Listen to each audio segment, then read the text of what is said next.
credit cards are the devil. Get behind me, Satan, get behind me. That is probably what you've heard growing up. Maybe it was your parents or somebody that you knew. Dave Ramsey probably said something like that. Yeah. But the truth is, you don't have to cut up your credit cards. And there's good news. I'm here to teach you a little bit more about that. My name's Hiram. Thanks for coming back to If Only I Knew. Today we're going to be talking about credit, and we're going to be talking about credit cards and how to use them effectively. And I'm going to tell you guys now that I've had the ups and the downs of credit and credit cards. So we'll be going a little bit deeper into that, my personal experience. And my personal experience is pretty much going to help you guys have the best experience possible when it comes to credit and credit cards. And we'll start off with a little story. When I was 18 years old, I had my mom help me with a cosign on a 2013 Honda Civic Si, which ended up being my first car ever financed.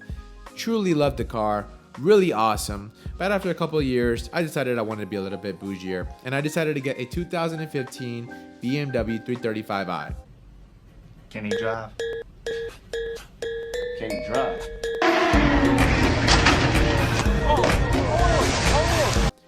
After 2 years of financing my car, it got my credit score up to 700, and I don't even remember what it was back then, but it was over 700.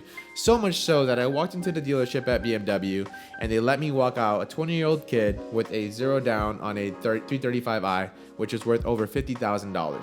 During that time, I was a little materialistic and stupid. I even remember the salesman who helped me out saying, "I've never met a 20-year-old like you." Having a BMW was a lot of fun, but the $600 payments sure weren't. Shortly after that, I ended up trading my BMW for another Honda Accord, which ended up saving me tons of money over the long run.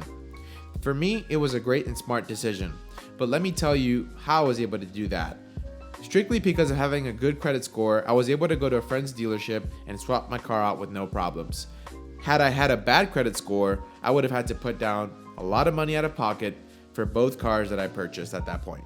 Here's another scenario that maybe some of you guys have personally ran into yourselves. I remember when I was 19 years old, I walked into a Best Buy in Aventura, Miami, and I remember looking at the MacBook Pros, and I was just like, I don't need it.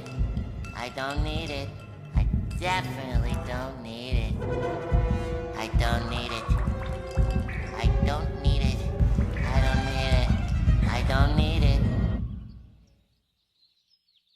I need it!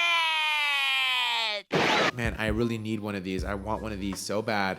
At the time, maybe I had about $500 saved up, and I knew I couldn't really afford it. But of course, Best Buy had beautiful marketing with a big price sticker that said you can get it as low as $0 today. So what did I do? I went and I applied for my first ever credit card. And thanks to my mom helping me out with the cosign when I was 18 on my first car, my credit score was through the roof. When I entered in my annual income, which at the time was maybe about $40,000, I was able to get the credit card with a $5,000 credit limit at 19 years old with my first ever credit card. Now, some of you might be saying $5,000 is a lot on a credit card. It actually is pretty good. It's not bad, especially for a 19-year-old. But what I didn't know is that I was making the worst decision of my life. After about a year or two of having that credit card and a BMW and then trading it for a different car, all kinds of expenses came up. My life became full of expenses and not enough money to pay off the credit card that I used to buy my MacBook Pro. And guess what? I didn't just use that credit card for a MacBook Pro. I also used it for a couple other things like an Apple Watch. I used it to spoil all kinds of friends and family members with nice lavish things, dinners, watches, all kinds of things that I just wanted to give away and then eventually pay back later. But what I didn't understand was how credit cards work.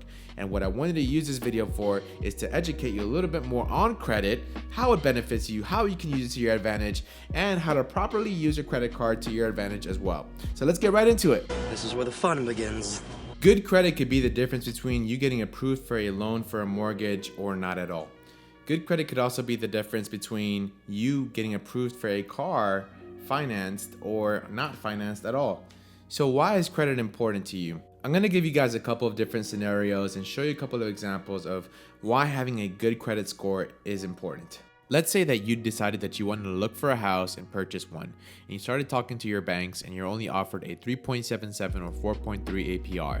Chances are you haven't really worked on your credit as much, and because of it, you're having to pay a lot more in interest and even possibly more upfront on your down payment.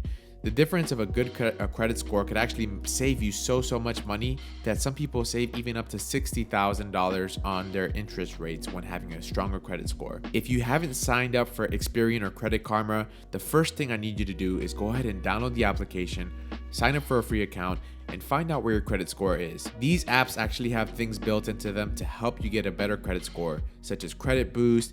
They actually help you and pinpoint the things that you can do to work on your credit to make it better, such as lowering your utilization or maybe even taking off some of those hard inquiries that you have. They actually have dispute centers built into them to help you dispute and quickly help get your credit score up. A good credit score looks like anywhere from 670 to 850, and you want to focus primarily on your FICO score. Most of your big banks and lenders will look at the FICO score and not so much the Vantage score, which you'll see on Credit Karma and some bank applications as well. Another thing you can do to help your credit score is remove any hard inquiries that you have on your credit report. A hard inquiry is just a lender or a bank trying to see where your credit score is, and this actually causes your score to go down a few points. Believe it or not, it's been proven that you can actually dispute these hard inquiries on these apps, Experian, Credit Karma, and a couple of different apps, and you can get some of them removed. Lastly, I want to talk about utilization, which is one of the most important parts before we get into credit cards. Utilization is just a percentage of the credit that you're using from what's been given to you. So if you've been given $1,000 and you're using $500, that means you have 50% utilization. Well, guys, if you're using anything more than 30%, chances are your credit's going to be impacted negatively. So you want to make sure that your utilization is under 30%, and if possible, always make sure it's 10%. Well, how do you do this? The way that you actually do this is by making sure that every time your statement is about to close, that means if you go to your bank or if you go to your credit card app, you're able to see when the statement's about to close, and you can see when the balance is due. When your statement is due, that is going to be what's reported to the credit bureaus, and that is the current utilization that you're using on that specific credit card or that specific loan. You always want to make sure that you actually have a lower amount than 30% on that statement credit so that you're not impacting your credit negatively. If you do this and you keep it under 10%, chances are you're actually going to be helping your credit because it shows that you've been using money and also paying it off. Also, another thing is you want to make sure that your balance is always paid off in full. So as long as you allow the statement to report to the credit bureaus that you've used between 0% to 30%, you don't want to leave your credit cards at 0%. You might want to have between 5 and 10%, and then up to 30% is okay. And then as long as you have that report to the bureaus, it shows that you've paid off when your balance is due, and then you continue to do that cycle, and it shows that, man, this guy's been given money, he's been using that money, he's been paying off that money, this guy is trustworthy, and through that, he can get a credit limit increase and make his entire utilization even stronger. So utilization as a whole, and then utilization on your specific credit cards or your specific loan that you have. So a credit card that you have, for instance, might be $10,000, and you might have 5 of those credit cards. That gives you a utilization of $50,000. So if you're using $5,000 on one credit card, that puts your utilization only at 10%, which is pretty awesome. You can spend $5,000 and you don't have to worry about impacting your credit card or your credit negatively at that point. Going on to the next thing, if you're between the ages of 19 and 29 and you are not paying off your credit cards in full, you need to actually tell yourself to do one thing for me. Not cut up your credit cards, but you need to find a way to pay off your credit cards in full. This is the number one mistake that most millennials, most people in my age bracket make. They get credit cards and they use them to buy nice things. I'm guilty, I did it too, but that was the mistake that I needed to go through to learn, and I'm sure that some of you out there are probably going through the same thing. Learn that this is not the way to use credit cards. Credit cards are actually a huge blessing if you know how to maintain your credit. And as a matter of fact, the better you maintain your credit, the bigger credit score or better credit limit that you can actually get. With the higher credit limit, you're able to go to banks and say, hey, I have a $300,000 credit limit. Why can't I get a $50,000 loan? And if you have a $10,000 credit limit and you go to ask for that $50,000 loan, chances are you'll get denied. So why is having credit cards good? Because through credit cards, you can actually make money. I'll teach you how to do that in a second. And also, besides that, you can actually have a really strong credit limit, which will enable you to do different kinds of things, such as get loans for those investments that you're thinking of making, whether it's into remodeling your house or investing into a home rental property or investing into a certain mutual fund, cryptocurrency, whatever it is that you want to invest into. But showing a strong track record is super important, and that could only be done by having a strong credit score, which can come through. One method is having a strong credit card portfolio. What is a strong credit card portfolio? Write that down, write that down! Back in early 2020, I decided that I wanted to go full time in the credit game and making money. And one of the ways that I did that was by signing up for a card that would make me income every time I used it. I'll make it rain all day. And guess what? There's a lot of cards that are actually beneficial to you that you can use for points every time you spend. So that way you can accumulate free flights, free hotel stays, or if you just want to redeem it for cash back, which is probably the worst thing you could probably do. What are you? An idiot sandwich. Then you can also do that too. There's many credit cards that offer sign-up bonuses, and these can be lucrative from $500 to $750. I've even seen up to $1,000 worth in sign-up bonus points. One of the awesome things about credit cards too is that if you get the right ones, you could actually maximize your spending on these cards and maximize your reward by getting points for every time you spend $1.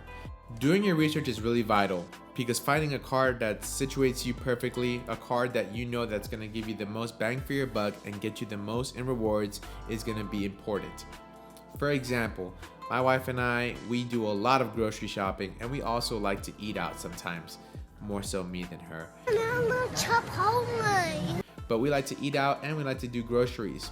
So we got ourselves an American Express Gold card, and this American Express Gold card actually gets us 4x or 4 times points per dollar spent at any grocery store around the entire country really, and any restaurant. It means every time we go grocery shopping, we're making money, and every time we go to a restaurant, we're actually making money too. As a matter of fact, this gold card had a sign-up bonus of $500. Not every card gives you the entire bucket list of things that you're looking for from a card, such as 3x points at a gas station, 4x points at a grocery store, 3x points back at the pharmacy, whatever it is that you're looking for. And that's why it's important to have something called a trifecta. And normally you want to have a trifecta with the same bank. Doesn't have to be, but it's better because you can accumulate your points using all three cards. A tri, standing for 3 of course. I personally have a Chase trifecta as well as a American Express trifecta. For example, in my American Express trifecta, I have a gold card which gives me back groceries and restaurants. I have my Blue Business Cash or my Blue Business Plus for those who don't have a business card. You can actually get back 2x points on anything that you spend. Then I have my Prime card because I don't do any shopping, and the only shopping I really do is on Amazon Prime, so why not get 5x points back on every dollar I spend? By the way, when you get into the credit game, one thing you're gonna wanna do is get yourself some metal. $14.99. It's a heavy one. It's a heavy one. Oh, we don't. Oh, you just don't accept the rich? Is that what I'm hearing right now? Moving forward, credit cards are a great thing, as long as you pay them off in full. Don't ever just have a credit card, use it to buy the things that you want. Please don't do that. And if you do that, you didn't get that advice from me, that's for sure. One last tip I'll give you guys is that there are ways to actually have a high credit limit, such as $200,000, and get yourself something called a balance transfer card, which offers you 0 APR. With 0 APR, that means you could actually liquidate that credit card and use those $10,000, turn them into cash essentially, and use the $10,000 for whatever you want. And you don't have but 12 months or 18 months to pay that back because you're not paying any interest. What does this mean? Well, for those of you who are looking to purchase a home and don't have the actual amount that you need, you can use this method if you have a strong credit score. Again, don't use this if you're not paying off your debt, if you're not paying off your credit cards. But you can use this method, and you can use it for all kinds of things such as investments. You can use this to lend somebody money who really needs it. Whatever you want to use your money, that's up to you. But I'm giving you a really good example, and believe it or not, this is how a lot of people become rich, because they use credit cards to their leverage and they're able to purchase things, resell them at a higher value. I've done that actually myself, and it's worked out very well for me. And I would encourage you to do your own research, look a little bit more into it, and see how you can use credit cards to make yourself some money. There's so much more to talk about with credit, but for now, I hope you feel inspired to become a credit champion. Thanks for watching, and I'll see you guys in the next video.